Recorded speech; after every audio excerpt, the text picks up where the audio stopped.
தினம்தோறும் விளக்கேற்ற நல்ல எண்ணெய் இதயம் நல்லெண்ணெய். அமெரிக்காவின் ஹுண்டாய் தொழிற்சாலையில் சட்டவிரோதமாக பணியாற்றியதாக தென்கொரியாவைச் சேர்ந்த 475 தொழிலாளர்கள் கைது செய்யப்பட்டது பெரும் பரபரப்பை ஏற்படுத்திய நிலையில், அமெரிக்கர்களுக்கு பயிற்சி அளித்து வேலைக்கு அமர்த்த வெளிநாட்டு நிறுவனங்களுக்கு அமெரிக்க அதிபர் ட்ரம்ப் வலியுறுத்தியுள்ளார். அமெரிக்காவில் தென்கிழக்கு ஜார்ஜியா மாகாணத்தில் உள்ள மிகப்பெரிய ஹுண்டாய் பேட்டரி தொழிற்சாலையில் கடந்த வாரம் அமெரிக்க குடியேற்றம் மற்றும் சுங்க அமலாக்கத்துறை அதிகாரிகள் சோதனை மேற்கொண்டனர். அப்போது 475 தொழிலாளர்கள் சட்டவிரோதமாக பணியாற்றியது தெரியவந்தது. அதில் பெரும்பாலானோர் விசா காலம் முடிவடைந்து அங்கு பணியாற்றி வந்தது தெரியவந்தது. அங்கு சட்டவிரோதமாக பணியாற்றியவர்களை அதிகாரிகள் கைது செய்து அழைத்துச் சென்றனர். அவர்களில் பெரும்பாலானோர் தென்கொரியாவைச் சேர்ந்தவர்கள்.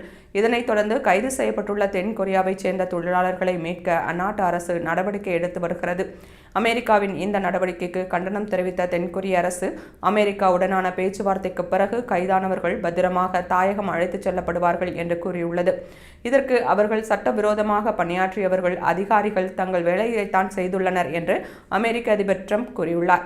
அமெரிக்காவில் வெளிநாட்டு முதலீடுகளை வரவேற்பதாகவும், அதே நேரத்தில் வெளிநாட்டு நிறுவனங்கள் அமெரிக்காவின் குடியேற்ற சட்டங்களை மதிக்க வேண்டும் என்றும் கூறியுள்ளார். மேலும் வெளிநாட்டு நிறுவனங்களின் முதலீடுகள் வரவேற்கப்படுகின்றன. உலகத்தரம் வாய்ந்த தயாரிப்புகளை உருவாக்க சிறந்த தொழில்நுட்ப திறன்மிக்க உங்களை நாட்டினரை அமெரிக்காவுக்கு சட்டப்படி கொண்டுவர நாங்கள் உங்களை ஊக்குவிக்கிறோம். அதற்கு பதிலாக உங்களிடம் நாங்கள் கேட்பது என்னவென்றால், நீங்கள் அமெரிக்கர்களை வேலைக்கு அமர்த்தி அவர்களுக்கு பயிற்சி அளிக்க வேண்டும்.